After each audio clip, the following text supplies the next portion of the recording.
6 years later, the maid returned with a child, and the billionaire froze at the boy's eyes. 6 years later, she returned, no longer just the maid who had vanished in silence, but a determined woman, holding the hand of a boy with deep, piercing eyes. The billionaire, so used to power, felt his blood run cold as he met that gaze, so familiar, so impossible to deny. The past he thought was buried rose before him, bringing secrets, guilt, and a destiny that would change their lives forever. Margaret always moved as though the world were watching, even when no one was. Her footsteps across the marble floors of the Wentworth estate were deliberate, quiet, respectful. Not because anyone demanded it, but because that was how she had taught herself to survive. For 7 years, she had been a fixture of the household, a housemaid who never gossiped, never arrived late, never raised her voice above the whisper of linen. To most, she was forgettable, but to a few she was a presence that felt older than time, something steady, like morning frost or the sound of distant thunder. She never mentioned her past, nor hinted at what might lie beyond her days of polishing chandeliers and folding imported linens. In the cavernous kitchens, her silence became a kind of language. In the hallways, her absence was often noticed only when something was not done perfectly. The other staff assumed she had no family, no attachments, nothing to lose. But they were wrong. Every night after the estate quieted, Margaret would open the small notebook she kept hidden inside a tea tin. It held not appointments or lists, but dreams, written in a careful hand, places she had never been, names she had once loved, and thoughts too dangerous to say aloud. Each page was a version of herself that only she knew, a self not defined by uniforms or silver polish, but by something gentler, a quiet longing for something more. It was on the first pale stretch of a Connecticut dawn that she made her choice. The house still slept. Even the ancient clocks that ticked in the stairwell seemed reluctant to chime. Margaret stood at the edge of her small room on the 3rd floor, already dressed in simple clothes not meant for working. Her suitcase was old and small, patched at the corners. She didn't need much. She had lived with so little for so long, and learned that weightless bags are easier to carry when your heart is already heavy. She walked through the halls one last time, not as a maid, but as someone closing a chapter. Her fingers grazed the wood of the banister she had dusted 1,000 times. She paused at the parlor doorway, where light always struck the floor at an angle that made her think of her mother's house in Krakow, long ago. She passed by the old portrait of Charles Wentworth in his younger days, before his hair turned silver, and his smile vanished into years of meetings, mergers, and manicured apathy. Margaret did not knock on any doors. She left no explanations beyond the one small envelope folded precisely on her pillow. No name on it, just the word goodbye, written in neat cursive, each letter deliberate, final. Inside was a note, brief, graceful, and free of blame. It didn't explain much, only that she had to go, that some truths are too quiet to scream but too loud to ignore, that sometimes leaving was the kindest thing a person could do. By the time the sun touched the edges of the east garden, Margaret had disappeared. The old gate creaked softly behind her, closing not just on the property, but on a version of herself she could no longer bear to be. Her steps down the gravel path were sure. She did not look back. When her room was discovered hours later, the other staff searched for signs of struggle, of conflict, of chaos. There were none. Everything was folded. Everything was clean, except for the air, which suddenly felt like something had been taken from it. No one knew what had driven her to leave. No one suspected the truth, that she carried with her a secret so delicate it had no words, and a resolve so deep it made no noise when it broke. In time, her absence became another story the estate whispered about, but not loudly, not often, like a gust that rattled the window panes once, long ago, and then was gone. Margaret's silence, however, would not remain forgotten, because silence, when rooted in love and fear, has a way of echoing across years. The Connecticut estate had not changed much in 6 years. The stone wall still carried the same quiet authority, the fountain in the courtyard still spilled water into its marble basin, and the air still smelled faintly of lavender from the rows of bushes Margaret had once trimmed with careful patience. But while the estate remained untouched, the people inside it had changed. Charles Wentworth, billionaire, philanthropist, and man who had long believed that life could be negotiated like a contract, was no longer as solid as the house he lived in. Time had etched lines deeper into his face, and the fire that had once driven him to conquer business after business had dulled. His staff noticed the small changes, the way he no longer attended every gala, the way he lingered too long in the library at night, and the way his eyes often carried a faraway look, as though haunted by a question he could not name. On an ordinary afternoon, one of those quiet days that felt stitched together by routine and silence, a sound broke the estate's rhythm. The groan of an old delivery van pulling up to the gate carried across the gravel path. The driver's side door opened with a metallic squeak, and then the passenger door followed. Out stepped a woman. She carried no grandeur, no trace of the life of the wealthy, but there was something in her bearing that made the moment stretch longer than it should have. Her hair was pulled back, streaked now with threads of silver that had not been there 6 years ago. Her skin carried the softness of someone who had weathered storms quietly without complaint. She looked stronger, not weaker, as though solitude had been her training ground. Margaret. But this Margaret was not the same one who had once drifted silently through marble halls. This woman no longer carried the air of someone trying to vanish. Her posture was upright, steady, even when holding the small hand of a boy no older than 5. His presence was not loud, yet it filled the air as if he had been expected all along. He held a simple wooden toy in his free hand, the kind of toy shaped not by a factory, but by care. His gaze moved over the estate with curiosity, then steadied on the tall man standing at the doorway. Charles Wentworth had come out only to see who was approaching. He was not a man who opened doors himself, but something about the sound of that van had pulled him from his study. He stood now at the threshold, his expression blank, his authority intact. But when his eyes fell on the boy, all of that dissolved. The air between them seemed to contract, sharp and undeniable. The child's eyes were an exact mirror of his own, piercing blue. The kind of blue that seemed to look through rather than at, the kind of blue that had once been remarked upon in his own youth, when people said he had the kind of gaze that could never lie. For years he had learned to use that gift, to bend truth, to mask intent, to make deals. But now, in the gaze of this boy, truth was all he saw. Charles froze. For once in his life, words deserted him. His body, trained by decades of confidence, betrayed him as his hand gripped the doorframe tighter than it should have. He did not speak. He could not. Margaret's voice broke the silence, calm and even, as though she had rehearsed this moment 1,000 times in her mind. "I need to speak with you." No apology, no nervousness, just the quiet dignity that had always defined her. She did not introduce the boy. She did not explain. She simply held his hand firmly, as if anchoring him, and waited. Charles swallowed, his throat dry. "Margaret," he finally whispered, her name tasting like something forgotten and forbidden. He wanted to ask 100 questions, but none came out. He wanted to demand explanations, but the boy's eyes silenced him more effectively than any words could. The boy himself said nothing, but his presence was louder than any truth Charles had ever faced. He shifted the toy from one hand to another, unbothered by the tension in the air, unafraid of the imposing man who stared at him as though seeing a ghost. Charles opened the door wider, almost without realizing it. His heart pounded in his chest, each beat echoing with the same question he dared not ask aloud. Margaret gave no smile, no warmth, only the same unshakable composure she had carried in her final days at the estate. Yet beneath her calm, there was a storm Charles could sense. He had once underestimated her silence, mistaking it for weakness. Now he recognized it for what it was, strength born of endurance. The boy tugged at Margaret's hand lightly, looking up at her for reassurance.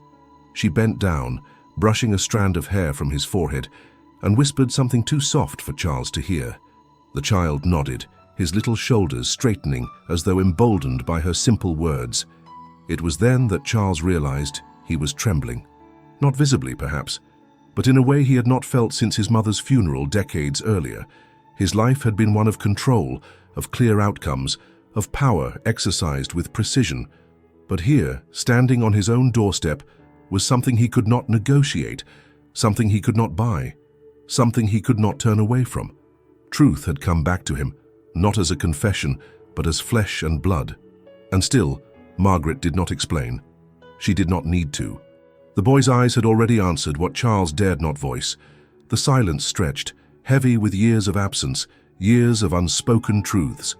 Margaret finally looked directly at him, her voice steady but softer now. "May we come in?" Charles stepped aside.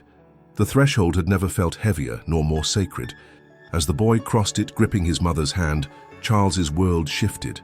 The marble floors he had walked for decades suddenly felt unfamiliar, as though something long buried had risen to the surface. The echo of their footsteps filled the hall, and for the first time in years, the estate did not feel like his alone. It felt as though history itself had returned, knocking not with force but with a child's quiet presence and a woman's unwavering strength. And Charles Wentworth, who had thought himself beyond surprise, beyond vulnerability, found himself undone by eyes that never lied. The corridor to the west-facing sitting room felt narrower than Margaret remembered. The rug muffled their steps, and portraits stared down in silence, watching her return. She kept her eyes forward, toward the room where years earlier she had polished the tall windows every morning, the glass that once held her dreams like a canvas. Now she walked not as a servant, but as a woman bringing truth to the place that had once hidden it. Charles followed close behind, his silence heavier than the ticking of the grandfather clock in the hall. He had let her choose the room, though her request unsettled him. "It's where I used to look out and dream," she had said, and the simplicity of her words carried a weight he could not ignore. The boy Leo stayed at her side, his small hand gripping hers, his wooden boat clutched against his chest like a secret. When they entered, the air felt preserved in lemon oil and dust. The room was just as it had been: velvet settee, cracked table, faded rug, and the tall windows glowing with late afternoon light. Margaret approached them instinctively, not touching, but remembering how her hands once moved over the panes until her wrists ached. Beyond the glass stretched the garden she once imagined could be hers, though it never would. She lowered herself into the chair near the window. Leo climbed onto the settee and set his toy in the sunbeam, nudging it as if it might float on air. Charles remained standing, reluctant to take his seat. He looked at Leo once, then away, then back again, startled each time by the familiarity in those eyes. At last, he sat opposite them, folding his hands to disguise their trembling. The silence stretched, filled only by the faint rustle of leaves outside. Margaret broke it. "I did not come to stir old storms," she said, "but there are things that no longer belong to me alone." Her voice was calm, steady, the same voice she had once used to soothe her child through fevers and nights of fear. Charles heard both restraint and strength in it, and it unsettled him. He hesitated, then spoke the question that had gnawed at him since the moment he saw the boy. "Is he mine?" The words landed soft but heavy, like a stone wrapped in cloth. He had never feared asking a question in his life, yet this one left him raw. Margaret looked first at Leo, who was studying the sparrows outside. She brushed a strand of hair from his forehead, then turned back to Charles. Her silence was answer enough. She did not confirm, did not deny, but the steadiness of her gaze told him what his heart already knew. The boy's eyes had spoken before she did. Leo slid off the settee and went to the window, pressing his boat against the glass as if sailing it across invisible water. His world was simple, untouched by the weight pressing down on the adults behind him. Charles watched, feeling something crack open inside him, something he had kept sealed behind decades of discipline and power. He saw in the boy both a mirror and a question. "I have never been good at tenderness," Charles admitted. The words surprised him. They felt smaller than the truth, yet large enough to hurt. "But I want to try." It was not a promise of perfection, only an offering, stripped of arrogance. Margaret regarded him carefully. "Trying is the first honest thing you've said," she replied. Her tone was not unkind, but it gave him no escape. She would not allow pity, nor would she let him reduce this moment to a transaction. The room seemed to hold its breath. Margaret stood beside her son, resting her hand lightly on his shoulder. Together they looked out through the window she had once polished clean, as though standing at the edge of a great horizon. Charles stayed behind them, feeling the truth settle into him with the weight of inevitability. There would be no more questions, no more denials. The answer was already alive in the boy's eyes, in his laugh, in his simple wooden boat pressed against the glass. Some truths do not need words. They only need the courage to be seen. The silence between them lingered after Margaret's unspoken answer in the sitting room. Charles had felt it like a tide, pulling him into places he did not want to visit, into questions he had never been forced to confront. Yet before he could attempt to gather words, Margaret reached into her worn handbag. Her fingers moved with deliberation, and when she withdrew them, she held a single envelope. The paper was softened by time, the edges bent, the ink faintly smudged. She placed it on the table between them, sliding it slowly until it stopped just in front of him. "I wrote this 6 years ago," she said, her voice calm but heavy with the weight of years unshed. "But I never had the courage to send it." She leaned back slightly, folding her hands over her lap, as though she had handed over not just paper, but a fragment of herself she could no longer keep hidden. The boy Leo still played with his boat on the windowsill, oblivious to the gravity in the room, the way children so often are, living in a world where only the present moment exists. Charles stared at the envelope as though it were alive. He reached out, hesitated, then finally took it. His thumb brushed over the crease where the paper had been folded and unfolded too many times. It was addressed simply with his name. Not Mr. Wentworth, not Sir, just Charles. The familiarity pierced him more deeply than any accusation could have. He slipped the letter out slowly, careful not to tear the fragile paper, and began to read. The words were written in Margaret's precise, slanted hand. They were not long, not dramatic, but they carried the gravity of choices made in solitude. She had written about discovering her pregnancy in silence, about the nights she had spent sitting on the edge of her bed, unsure of what her future could hold. She had written about fear, yes, but also about an odd kind of peace that came from deciding she would not beg, would not ask, would not place herself in a position where pity would replace respect. "I will raise this child with dignity," one line said, simple but unbreakable. "I will not have him grow up thinking he was a burden to anyone." She had chosen distance because distance was the only way to protect what she cherished. Her closing words were not accusations, not pleas. They were simply a farewell. "I will leave quietly as I lived quietly. Do not look for me." Charles's hands trembled as he reached the end. The page itself seemed to weigh far more than its size should allow. He had read contracts worth millions, letters from rivals and allies, declarations of war in the language of business, but never words like these, words that carried both loss and strength, silence and sacrifice.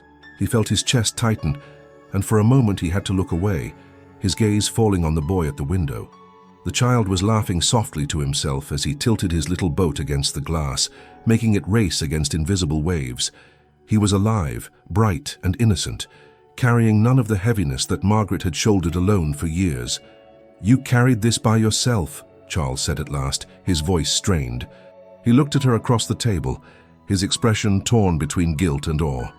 "All this time, you didn't ask me. You didn't tell me." His words were not accusations, only a desperate attempt to grasp the reality of what she had endured. Margaret's gaze was steady. "I knew what would happen if I stayed. There would have been questions, whispers, judgments. People would have said things I could never protect him from. I chose silence because it was the only shield I had." She folded her hands tighter in her lap, her knuckles pale. "I did not want him to grow under the shadow of being unwanted, or worse, being spoken of as a scandal. So I chose to walk away." Her tone carried no bitterness. There was only resolve. A woman who had lived through winters of solitude, of bills that barely balanced, of sleepless nights with a crying infant pressed against her chest, yet who never allowed herself to collapse. She spoke with the quiet dignity of someone who had already paid the price of her choices and asked nothing more from anyone. Charles looked down at the letter again, the ink shimmering faintly in the light. He thought of all the years he had spent within these walls, surrounded by wealth, servants, and silence, never realizing that only a few miles away, Margaret had been living an entirely different life, one of small sacrifices, one of strength unrecognized by the world. The contrast struck him with almost physical force. He felt smaller than he ever had before. Leo, tired of his game, returned to his mother's side and leaned against her. She placed her arm around him with the natural ease of a woman who had done so 1,000 times in the dark of night, without applause, without witness. The boy looked up at Charles curiously, but not timidly. He had not yet learned to fear the man who had never been present. He only saw someone who might perhaps be part of his world, Margaret stroked Leo's hair absent-mindedly, then looked back at Charles. "I don't need apologies," she said softly. "I don't need promises. What is done. I only wanted you to know the truth. The choice I made was not against you, it was for him. Every decision I made was for him." Her words were measured, not defensive, not pleading, only certain. It was the certainty of a woman who had endured alone and had survived. Charles wanted to speak, to offer something, regret perhaps, or gratitude, but nothing felt large enough. He could only sit there, holding the letter that felt like a relic of 6 stolen years. He wanted to ask her what it had cost, what she had sacrificed, but the answer was already before him. It was written in the strength of her shoulders, in the calm of her eyes, in the presence of the boy who leaned against her with trust that had been carefully built day after day. For the first time in many years, Charles Wentworth felt powerless, and strangely, it did not feel like defeat. It felt like awakening. The silence in the room was no longer oppressive. It was reverent, as though something sacred had been spoken without needing sound. He folded the letter carefully, placed it back in the envelope and slid it toward her. But Margaret shook her head. "No," she said firmly. "It is yours now. Keep it. It belongs to you, even if it came too late." She touched the edge of the envelope with her fingertips, then withdrew her hand as though letting go of a weight she had carried too long. "I do not need it anymore. I lived it. Every word on that page is written in me already." Charles stared at the envelope, then placed his hand over it, feeling its lightness and its gravity all at once. He looked at Margaret again, searching for words, but none came. She had not come for answers, nor for his wealth, nor for pity. She had come for truth, and truth had been delivered. Now it was his burden to carry, and as the boy leaned closer into his mother's side, the light from the window falling across them, Charles realized the truth was not only in the letter. It was living, breathing, laughing softly in the room with them. It was in the eyes that mirrored his own. It was in the silence that no longer felt empty. It was in the quiet strength of a woman who had never asked for anything but dignity, and had managed to keep it, even at the cost of everything else. The letter she had never sent had finally been delivered, and its echoes would change him forever. The estate's gardens had always been admired by guests who attended the Wentworth galas, rows of roses, marble statues, and fountains arranged with precision. Yet there was a corner of the grounds that most never saw, a place slightly overgrown, tucked behind a hedge where the gardeners seldom worked. Years ago, Margaret had claimed it as her own after long shifts, when the weight of silence pressed too heavily on her chest. She had tended it quietly, never asking permission, planting little seeds she could afford, watching them grow in secret. It was her hidden sanctuary, the only place within those walls where she was not merely a servant, but a woman with dreams buried in the soil. Now, years later, she returned with Leo. The path was narrower than she remembered, the hedges taller, the air richer with the scent of damp earth. Margaret led her son carefully along the uneven stones until the space opened before them, the forgotten garden. The weeds had tried to reclaim it, yet small bursts of green and flowers still grew where her hands had once touched the earth. Kneeling by one of the old beds, she brushed aside the soil, and memories rose with the scent. Nights when she had whispered her hopes into the ground. Days when she had crouched here with her apron still on, letting the quiet remind her that her life, though small in the eyes of the household, had roots that mattered. Leo looked around, wide-eyed.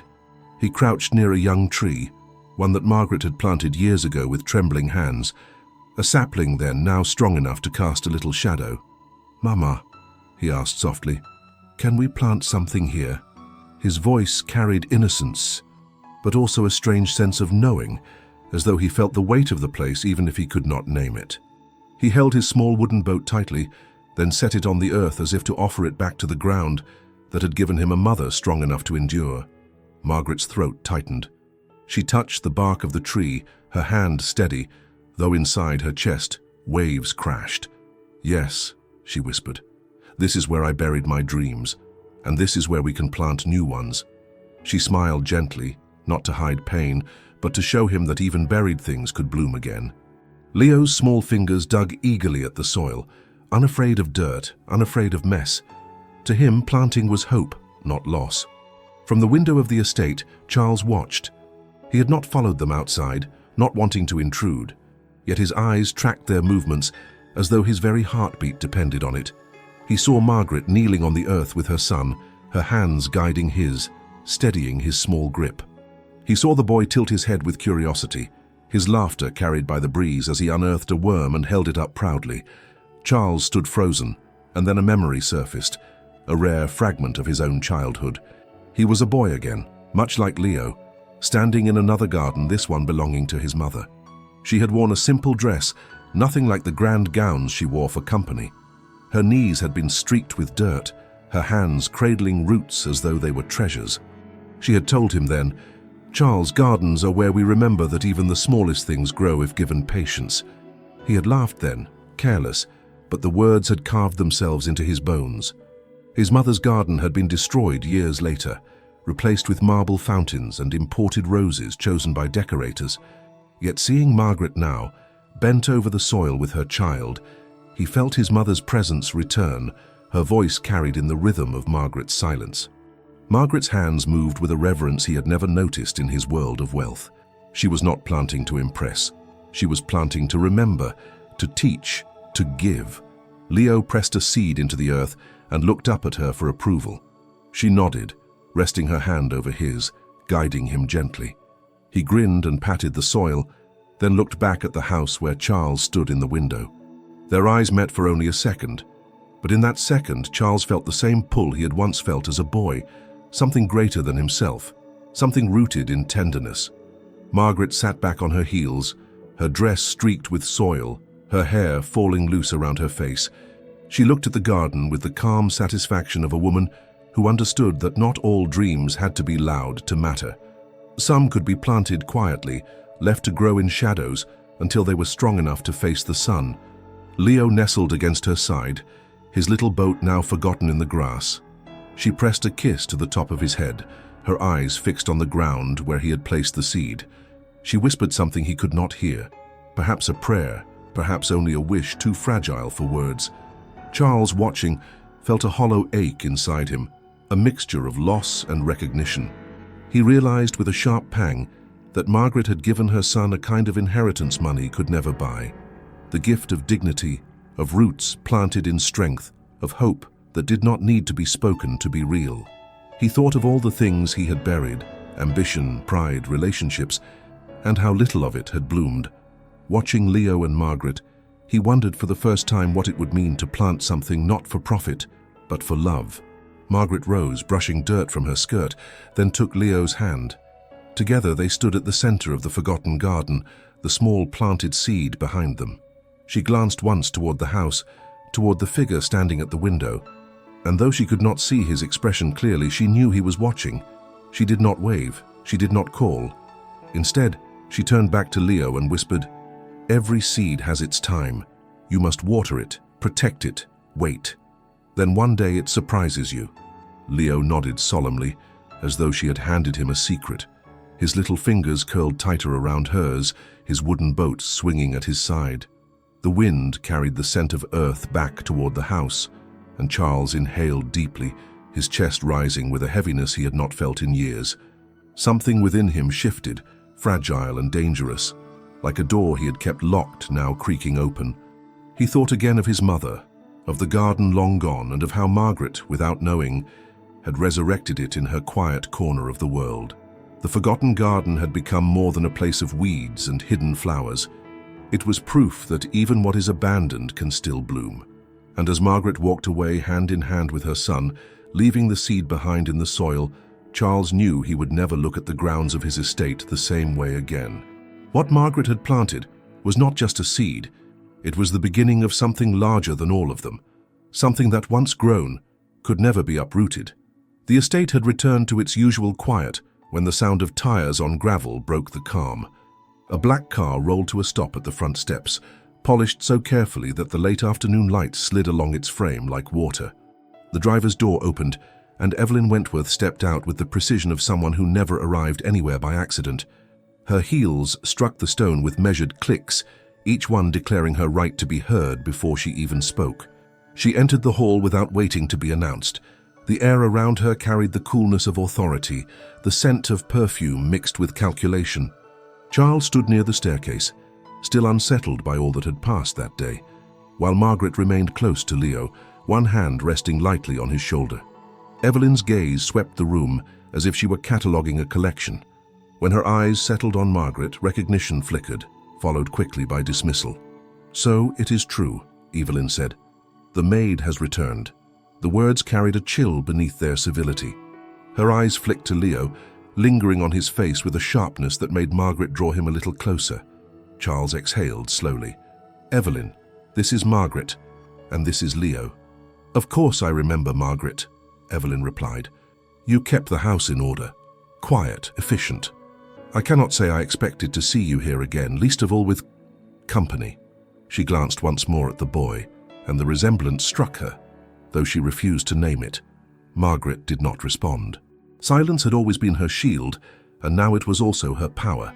She simply placed her hand over Leo's, steadying him, showing him without words that she was unshaken. Evelyn turned back to her brother. "Charles, this matter cannot be allowed to grow uncontrolled. A child appearing at our doorstep. Do you realize the consequences? The press, the board, the family name. This is not just personal, it is public." Charles felt the old reflex tug at him, the habit of letting his sister dictate what must be done. But it faltered. Too much had shifted in the hours since Margaret's return, since the letter, since the truth had stared him down through a child's blue eyes. He no longer heard Evelyn's voice as command. It sounded more like fear.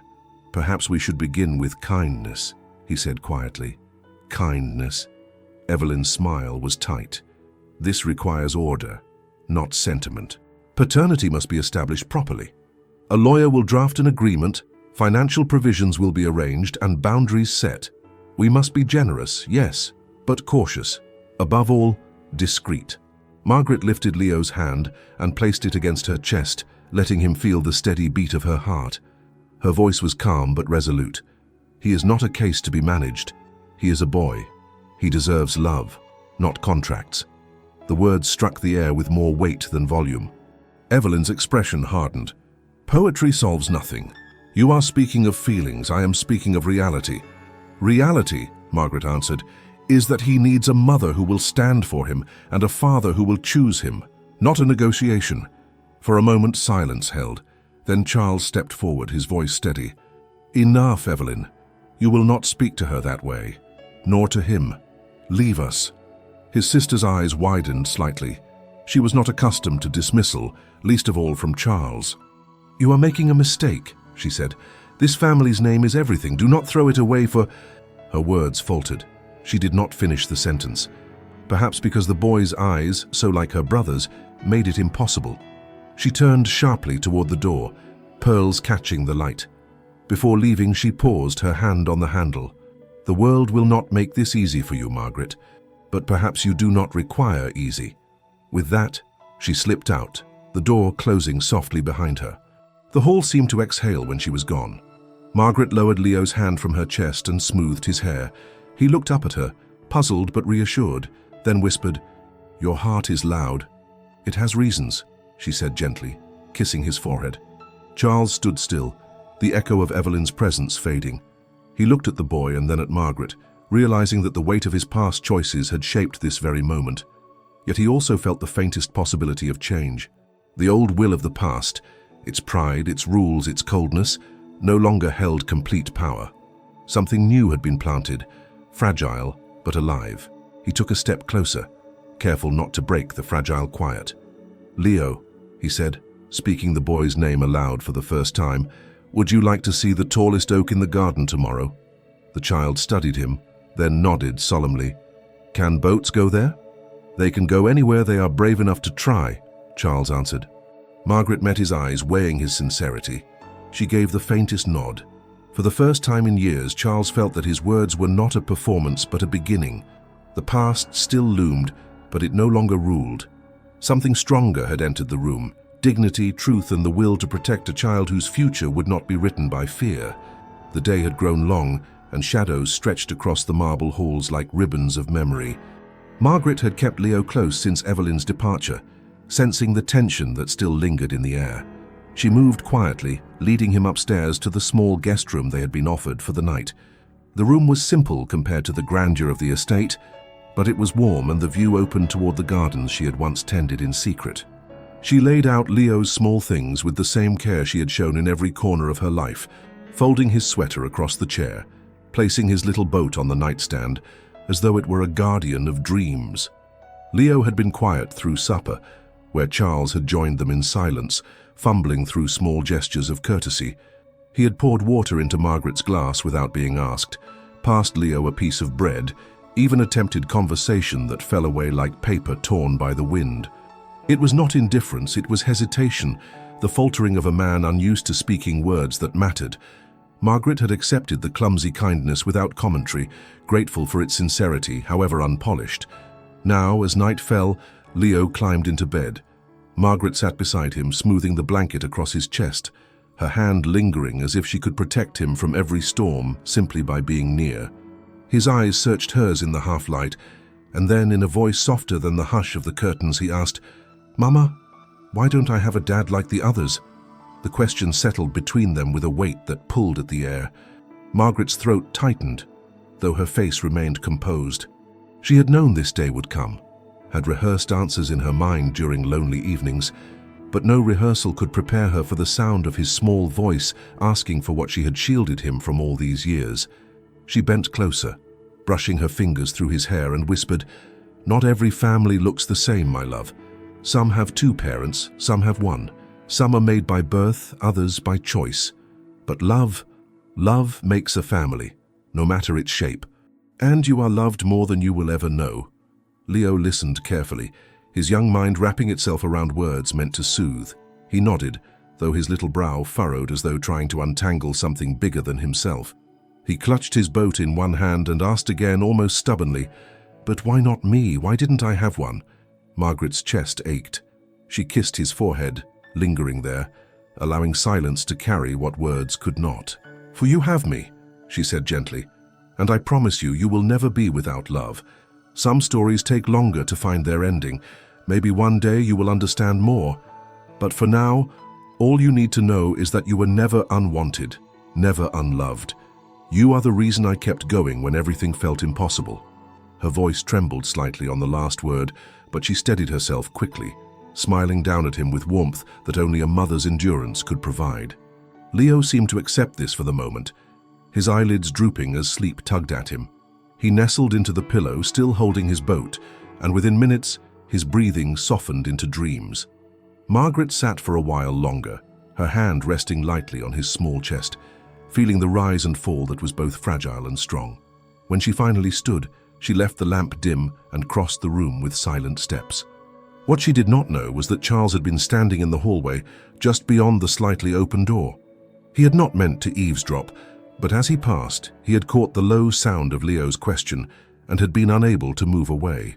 He leaned against the wall now, his face shadowed, his chest heavy with the echo of the boy's words. "Why don't I have a dad like the others?" The innocence in the question cut deeper than any accusation could.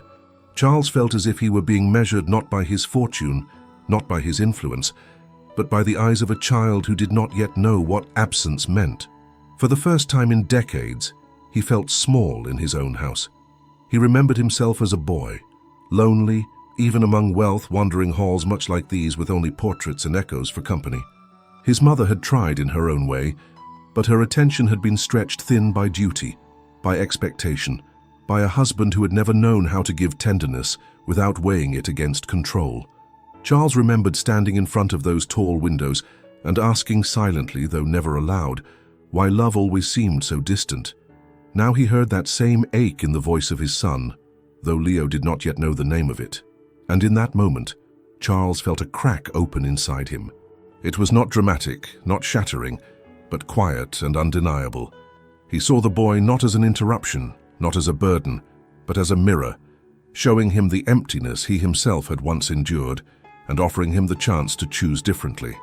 Margaret stepped out of the room, pulling the door to a gentle close. She started slightly when she saw Charles standing there, but her face remained calm, unflinching. He looked at her for a long moment, his eyes heavier than she had ever seen them. "I heard him," he admitted, his voice low, stripped of its usual composure. Margaret nodded. He asks because he sees. Children always see more than we think. Charles exhaled, pressing a hand to the doorframe as if steadying himself. I never wanted him to feel what I felt, alone even with people around.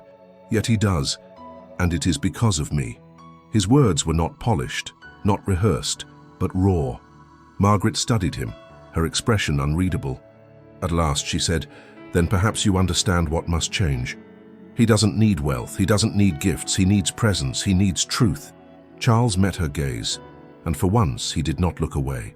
In her eyes he saw both challenge and grace, both judgment and mercy. She was giving him no promises, no easy redemption, but she was giving him the chance to try, and that chance, he realized, was more valuable than any fortune he had ever amassed. The hallway grew still again, the house settling into its night silence.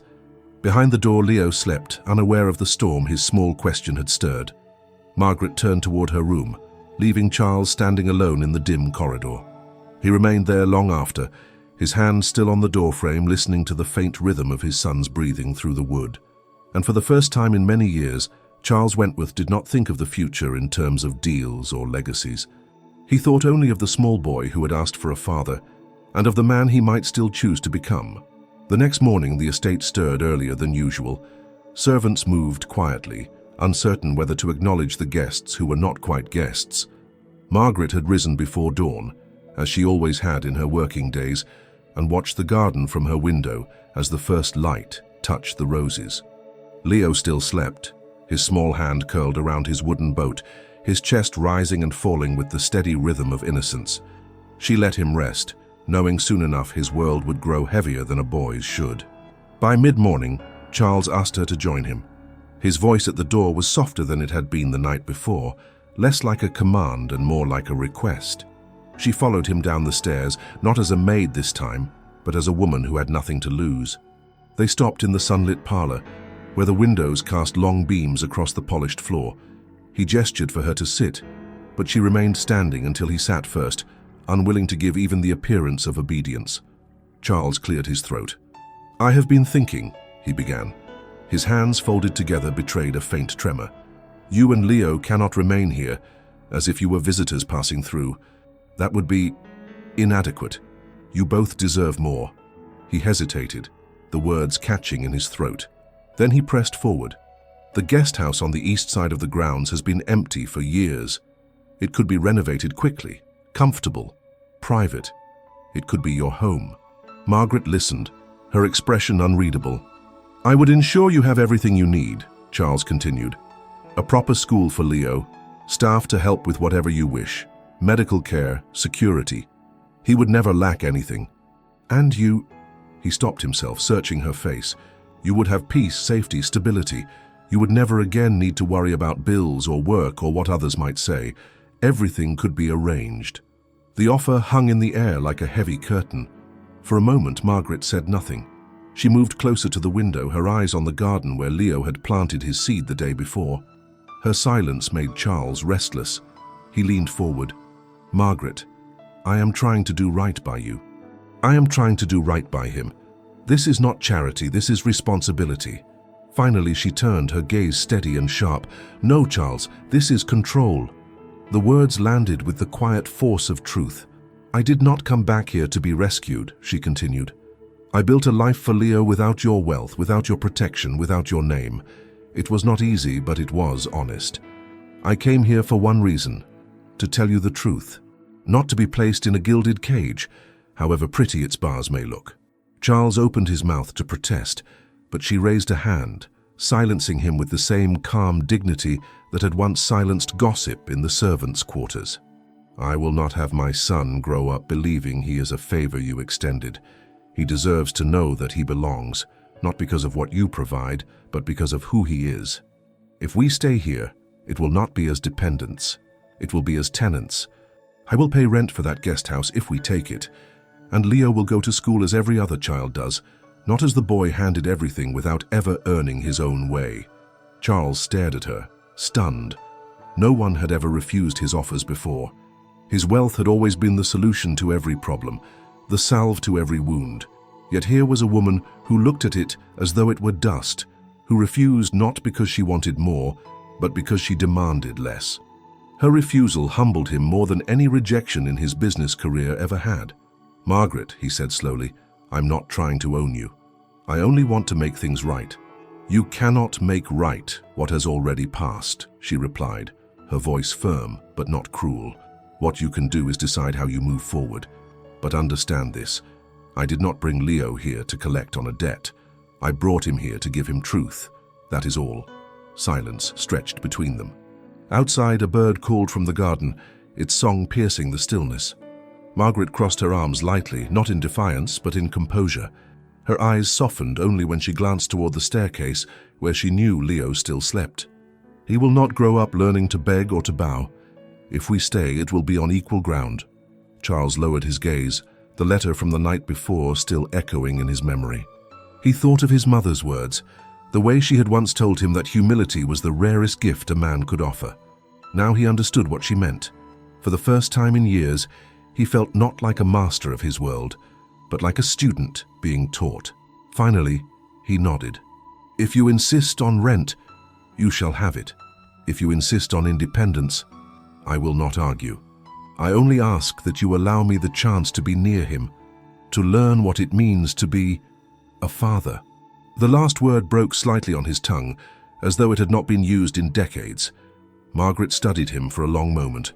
She saw no arrogance now, only a man stripped of the armor he had worn for too long. At last, she inclined her head. "Then let it be so.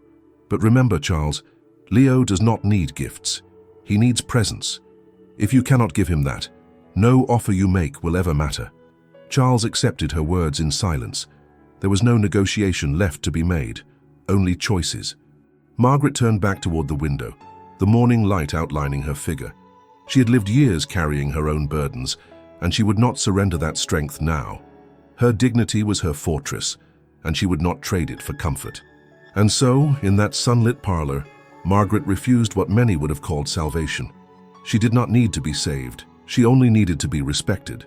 And in that refusal, she taught Charles Wentworth a lesson he had never expected, that sometimes the greatest wealth a person can carry is the refusal to bow when the world expects them to kneel.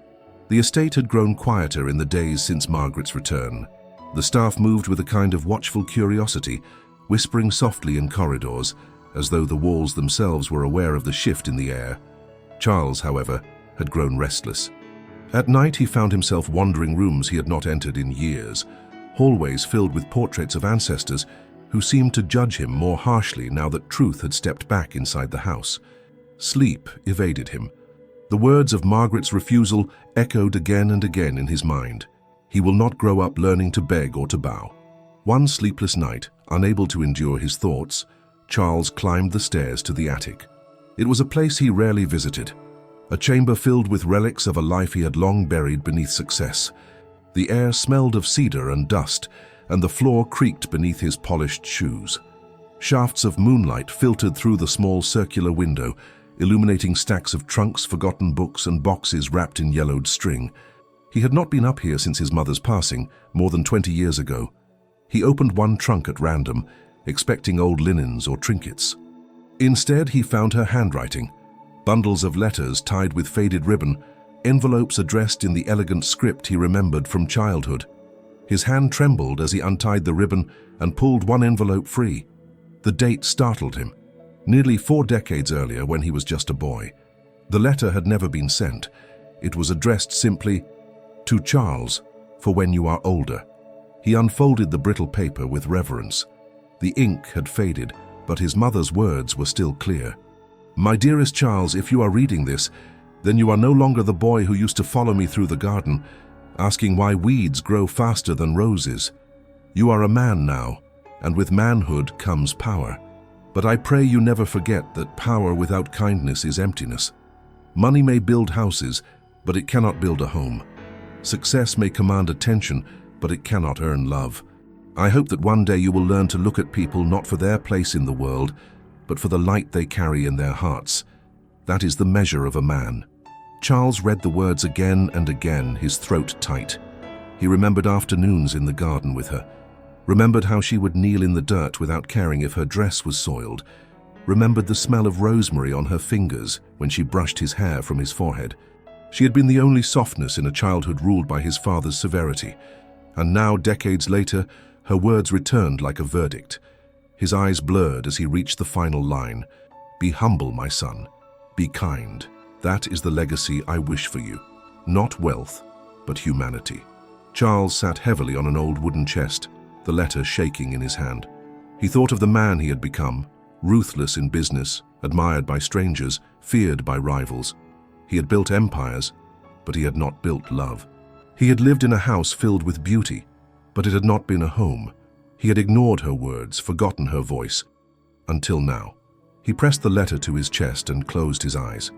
For the first time in years, he allowed himself to weep, not loudly, not with theatrics, but with the quiet grief of a man realizing how far he had drifted from the boy his mother had once known. When dawn broke, Charles descended from the attic with the letter folded carefully in his pocket. He found Margaret in the garden with Leo, her hands deep in the soil as she helped him water the seed they had planted days before. She looked up at him, and for a moment she saw not the commanding man of wealth, but a son carrying the weight of his mother's words. He approached slowly, crouching beside Leo, who was balancing his boat on a puddle left from last night's rain. "My mother used to write letters," Charles said, his voice soft, almost unsure. "I found one last night. In it, she wrote about the kind of man she hoped I'd become." He glanced at Margaret, then at Leo. "I've been everything she warned me not to be." Margaret's hands stilled, but she did not interrupt. She only watched, her expression steady, allowing him the dignity of confession. "She wanted me to see people for their hearts, not their status," Charles continued. "She wanted me to be humble, kind. I thought I had no time for such things. But now," his gaze settled on Leo, whose blue eyes stared back with the honesty of innocence. "Now I see what she meant. I see it in him, and in you." For a long moment, the three of them remained in the garden, Margaret with soil on her hands, Leo with his boat floating in a shallow pool, and Charles with the letter that had shaken the foundation of everything he believed about himself. Margaret finally spoke, her voice quiet but resolute. "Then perhaps you are not too late. A man can choose again, Charles, even after years. But choice is not made with words, it is made with presence, with actions, with how you love when no one is watching." Her words echoed the letter he had read, as if his mother's wisdom had been passed into Margaret's keeping, waiting for the day he was ready to hear it. Charles nodded, his jaw tight with the effort of holding back tears. He looked again at Leo, who had lost himself in play, his laughter rising into the morning air. And for the first time in decades, Charles Wentworth felt that perhaps he had been given a second chance, not only to honor his mother's legacy, but to build one of his own. The letter in his pocket no longer felt like paper. It felt like a compass. And for the first time in his life, he wanted to follow it. The morning had promised sun, but by mid-afternoon, clouds rolled over the Connecticut sky with a quiet insistence. The air grew heavy, thick with the scent of coming rain. Margaret had always loved storms, not for their violence but for the way they washed the world clean, stripping everything down to its truest form. Perhaps that was why, when Leo tugged at her sleeve and asked to plant another rose bush in the forgotten garden, she agreed without hesitation. Together they carried a small pot Charles's gardener had left near the greenhouse. It was a young rose, still tender, its roots bound in dark soil. Margaret balanced it carefully, while Leo skipped beside her with his wooden boat tucked under his arm, narrating stories of ships and oceans as they went. His imagination was a compass that never faltered, always pointing toward wonder. By the time they reached the garden, the first drops had begun to fall. They were light at first, like whispers, dotting Margaret's dress and dampening Leo's hair. She knelt beside the chosen spot, loosening the earth with her hands. The soil smelled rich, alive. Leo crouched beside her, scooping handfuls of dirt with the earnest clumsiness of a child determined to help. "Dig deep enough, Mama?" he asked, his eyes bright with the seriousness of the task. "Deep enough to give it strength," she answered, brushing soil from his cheek with her thumb. "Roots need room if they're to hold fast." The rain quickened, turning the air cool and fresh. Margaret pulled her shawl tighter, But Leo laughed, tilting his head back to feel the drops on his face. His joy was unrestrained, the kind of joy Margaret had fought to preserve for him through years of sacrifice. Watching him now, muddy and radiant, she felt her heart swell with both pride and sorrow. Pride for the boy he was, sorrow for the years he had grown without a father at his side. From the house, Charles saw them through the window. He had been reading his mother's letter again, tracing every line as though memorizing a prayer. When he looked up and saw Margaret and Leo in the garden, kneeling in the rain, something stirred in him. He did not think. He simply rose, grabbed the nearest umbrella and walked outside. The rain greeted him immediately, soaking his suit within seconds. The umbrella offered little shelter as he hurried across the lawn. By the time he reached them, Margaret's dress was clinging to her hair damp against her cheeks, and Leo was covered in mud up to his elbows. They both looked up at him in surprise. "You'll catch cold," Charles said, though the words sounded more like concern than command. Margaret arched an eyebrow. "We're planting, Charles. Rain does not stop roses from growing." He hesitated, then closed the umbrella and knelt in the mud beside them. The gesture startled them both. Charles Wentworth, billionaire, master of boardrooms and empires, sank his knees into the earth as if it were the most natural thing in the world. His polished shoes darkened. His hands reached into the soil, and he began helping them lower the rosebush into its new home. Leo giggled at the sight, his laughter carrying above the patter of rain. "You're muddy," he exclaimed, pointing at Charles's soaked trousers. "Then I suppose I'm doing it right," Charles replied, his voice lighter than Margaret had ever heard it. Together, the three of them pressed the soil around the roots, firm but gentle. Margaret glanced at Charles, catching the way his hands that had signed contracts worth millions, now trembled slightly as they steadied the fragile plant.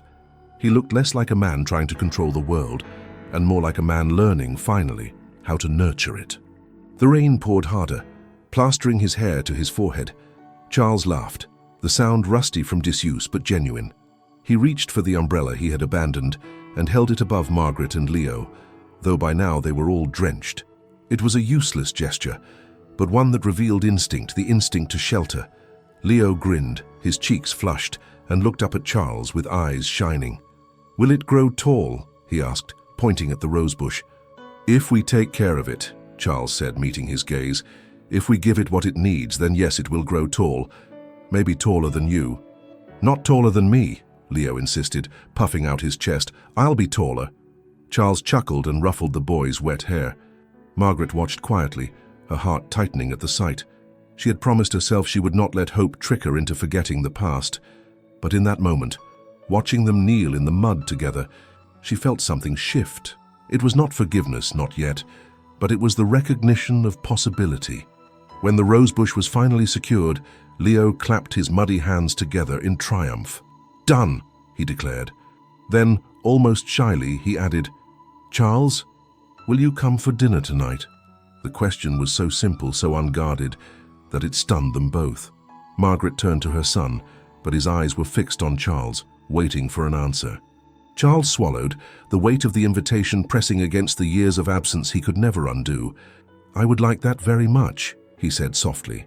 Leo's smile lit the garden brighter than the sun ever could. He leapt into Margaret's arms, muddy and wet, but she didn't mind. She held him close, her eyes flicking once more to Charles.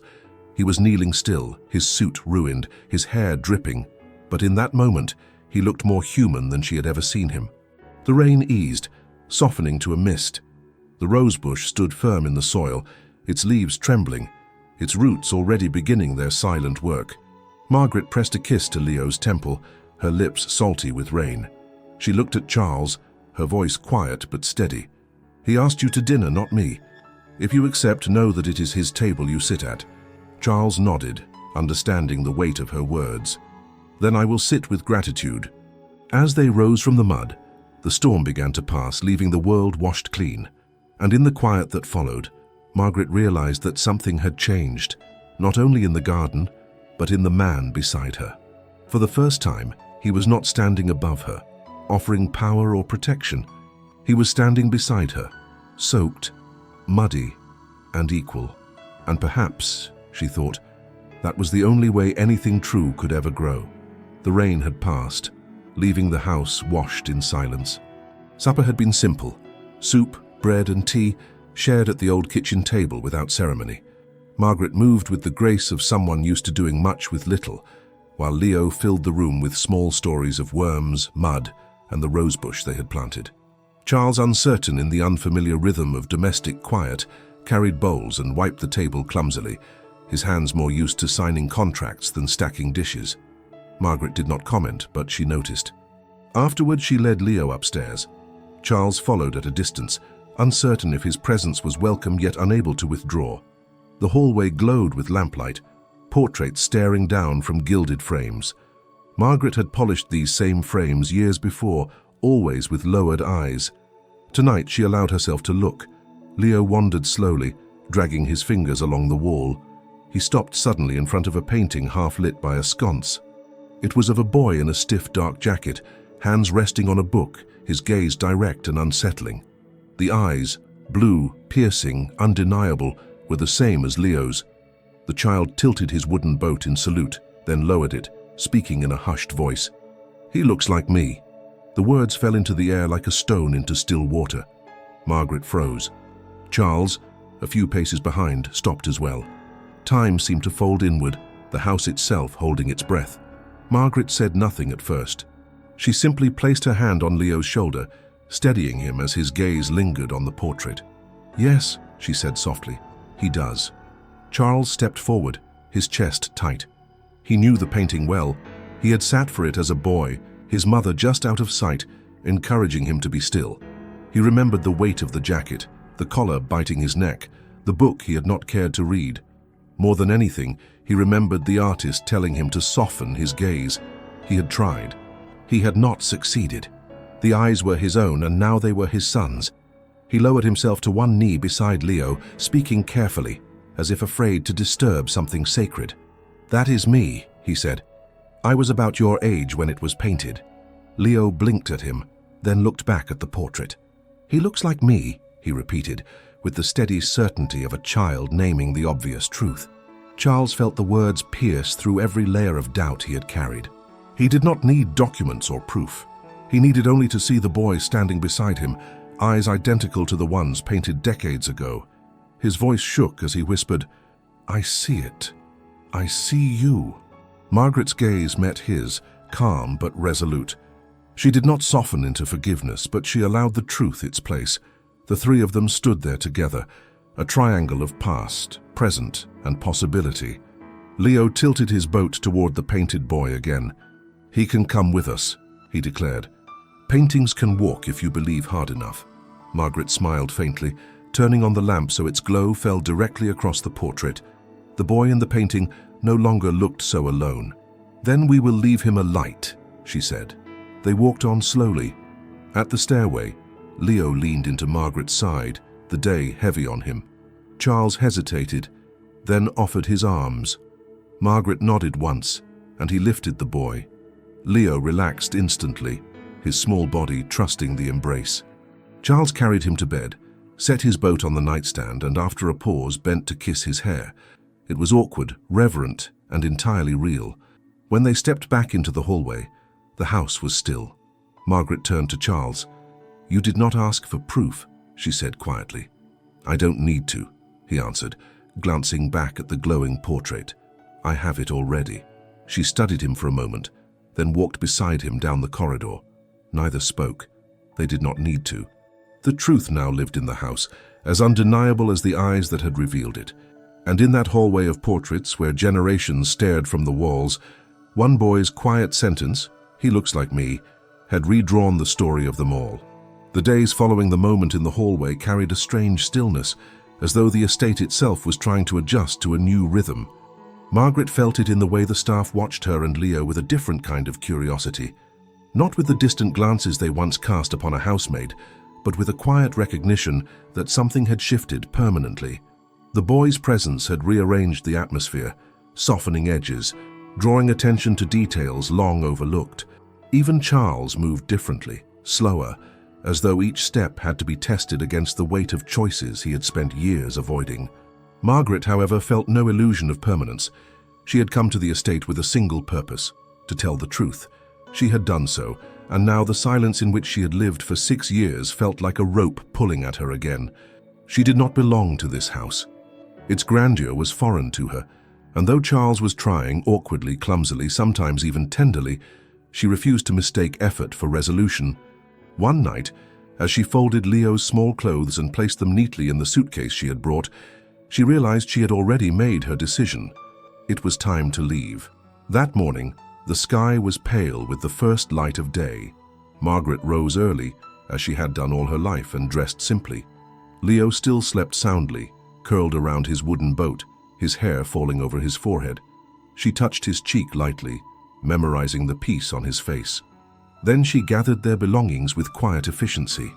Each folded shirt, each pair of shoes placed side by side, was another stone laid on the path she had chosen.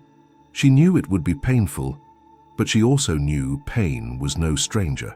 What she would not allow was dependency, hers or her son's.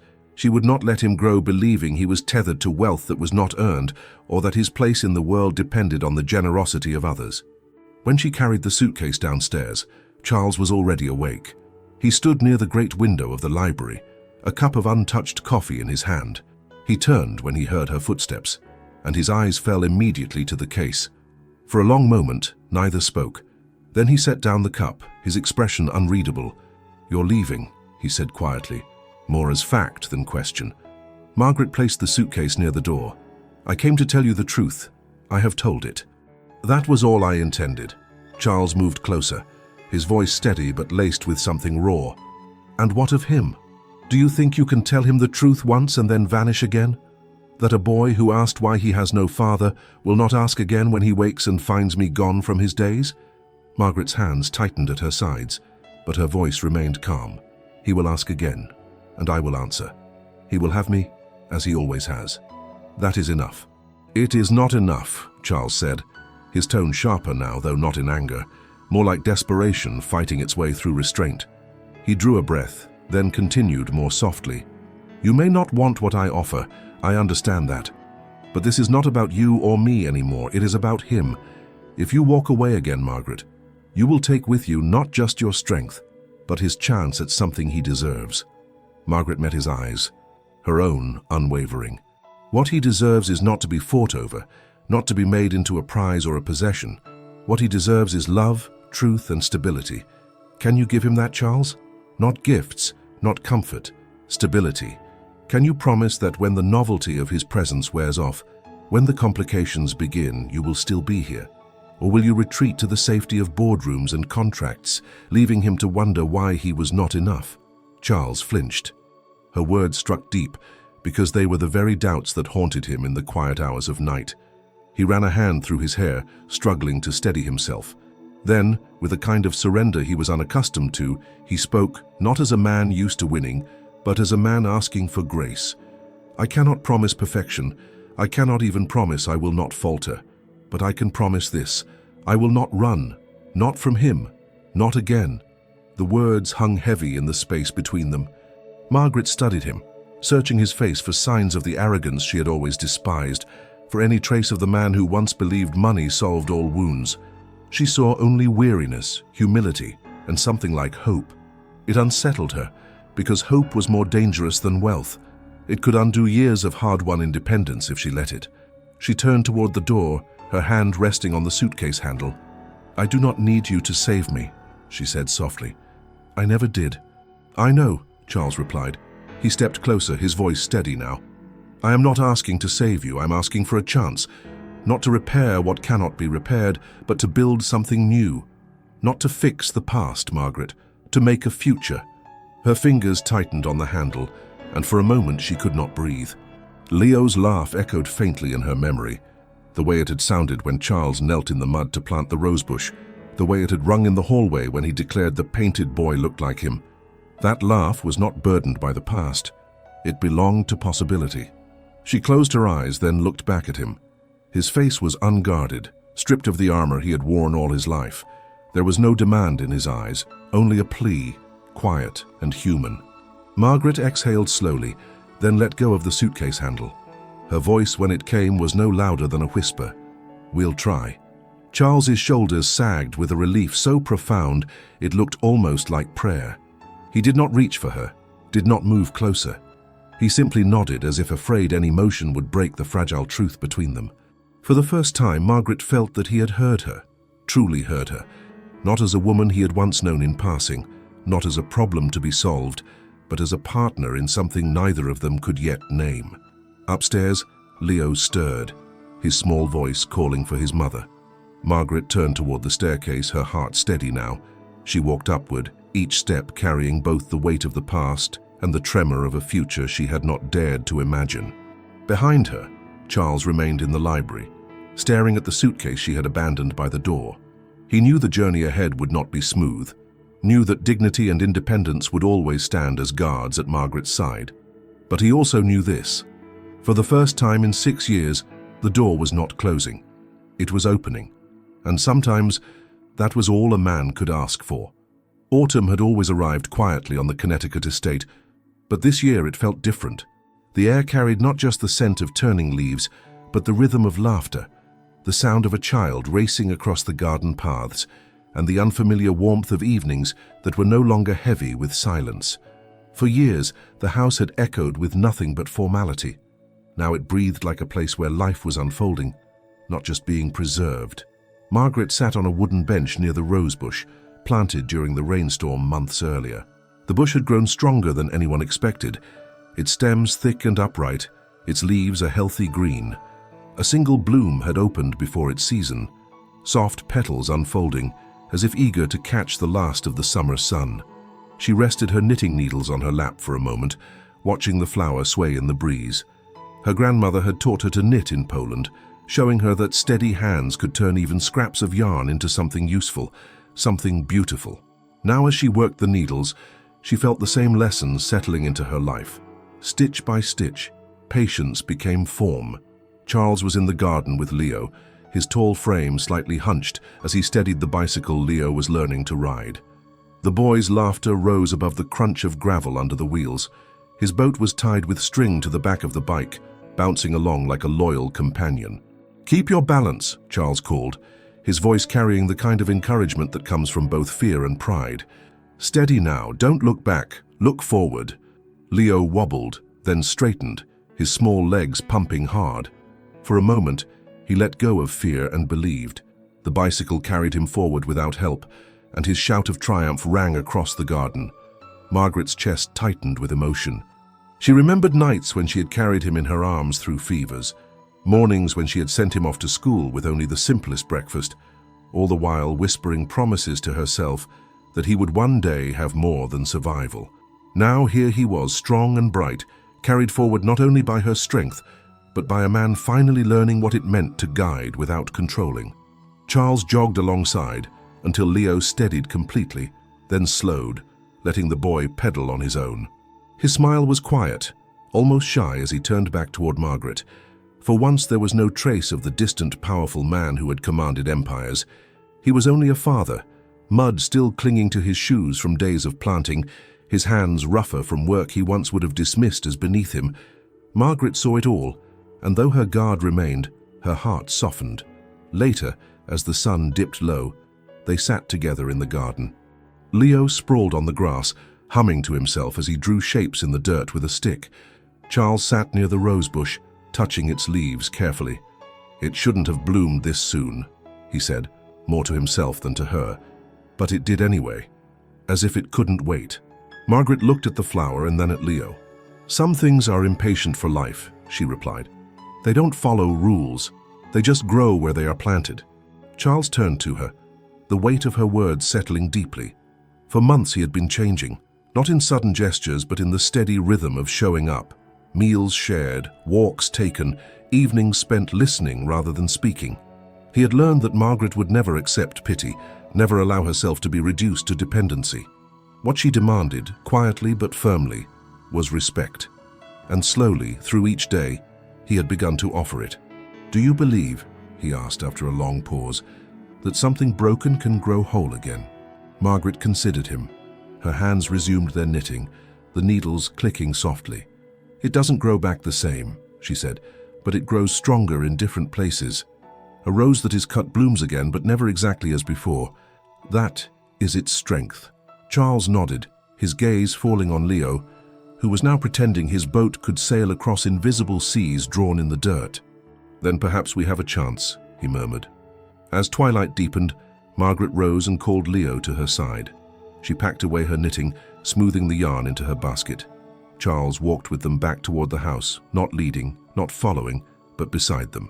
The great marble structure loomed ahead, no longer only a monument to wealth, but slowly becoming a place where warmth lived, fragile and new. That night, after Leo was asleep, Margaret lingered by the window in her room. The rose bush was visible even in the dim moonlight, its bloom glowing faintly like a promise. She thought of the years she had spent alone, of the silent sacrifices she had made, of the note she had left behind on her pillow 6 years earlier. She had left because she believed it was the only way to protect her child. Now she had returned not for herself, but to give him truth. And in giving truth, she had found something unexpected, a second chance, not just for Charles, but for herself. Downstairs, Charles sat at his desk with his mother's letter unfolded before him. He traced the words again with his finger, hearing her voice as if she stood beside him. "Be humble, my son. Be kind." He looked toward the stairs where Margaret and Leo slept, and for the first time in his life he felt he might finally be living the words she had written. The rose in the garden swayed in the night air, blooming earlier than expected, blooming despite storms, blooming because something within it refused to wait. It was not just a rose. It was a testament to everything that had been endured and everything that might still come to life. Margaret closed her eyes, breathing deeply. She was at peace, not because she had been rescued, but because she had chosen her path, and in that choice she had found dignity and strength.